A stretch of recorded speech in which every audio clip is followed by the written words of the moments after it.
Respected brothers and sisters, Assalamu alaikum wa rahmatullahi wa barakatuh. Ignorance is viewed as one of the spiritual diseases in the Islamic ethical system. As we know, the Islamic ethical system divides spiritual diseases into three: diseases of the intellect, diseases of anger, and diseases of our desires. And therefore there is a need to define these diseases in order that we are able to counteract them and ensure that they do not plague our communities. Because diseases of the intellect vary. As an example, one of the diseases of the intellect is doubt. When a human being constantly undergoes doubt and constantly doubts what solutions come towards the question that comes towards them, you find that they never achieve peace in their life. And that therefore this is seen as being one of the diseases of the intellect. Another of the diseases of the intellect, as an example, is to constantly be perplexed. There are people, and everything they encounter in their life are perplexed with that which comes in front of them, and therefore scholars define this as one of the diseases of the intellect. But arguably the most important disease of the intellect, which affects many human beings, is the disease which is known as ignorance. As we know, ignorance can be individual as well as collective. And the idea that many of us would have gone through a period of ignorance in our life, as in many human beings would be ignorant of certain facts at times in their life, of certain figures at times of their life, maybe ignorant of certain parts of history, and therefore you find that ignorance may affect us on an individual level. Likewise, ignorance may affect a community, in the idea that when a community is stagnant and simply follows rituals without inquiring as to that which they follow, then you find that that community goes through a phase which is a phase of ignorance.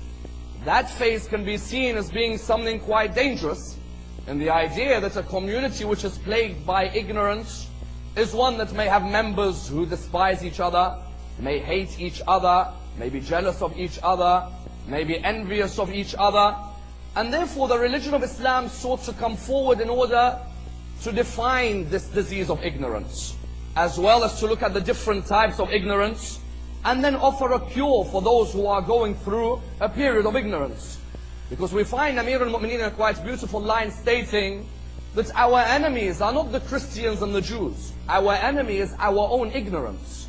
And the idea that many times we look for enemies outside, whereas the reality sometimes may be that the ignorance is from within. Therefore, when Islam came to define ignorance, it defined it with the Arabic word jahil. Because when a person who is an individual is ignorant, they refer to him as a jahil. If it's a collective period of ignorance, they refer to it as jahiliyyah. When there is a community where ignorance has gone deep, or a period of time which has plagued the thoughts of people, then they refer to that period as a period of jahiliyyah. And that's why within Islamic thought, ignorance is divided into two: jahal basit wa jahal murakkab. What is the difference? Jahal basit is the jahal which is termed in the English language as simple ignorance. And that is what can affect many of us.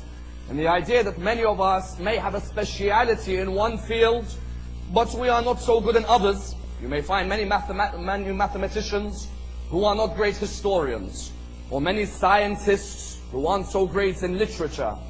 Ignorance in the simple level is when a person acknowledges that they do not know every fact and figure. When a human being acknowledges that there are certain areas in my life which I am ignorant of. That's why we oppose the idea that ignorance is bliss. There is an idea that ignorance is bliss. Islam says no. Islam says the moment you recognize there is an area of your life where you have a certain ignorance, work on it. Stay studying it, so that area is removed from your life. You find, for example, some people admit that we are not so good with Islamic history, or we are not so good with jurisprudence. Very good. Simple ignorance is when you admit it. But then the idea isn't that ignorance is bliss. No, then the idea is that a person endeavors to work on those areas, that areas where I know I am not so bright in, or not so knowledgeable in, are areas that I have to work on. That's why Confucius used to say that real knowledge is knowing the extent of one's ignorance. And it's quite a beautiful line, Real knowledge isn't how many facts and figures you know. Real knowledge is when you know the extent of one's ignorance, when you know the extent of the areas which you're ignorant in. The idea is to look and work on those areas.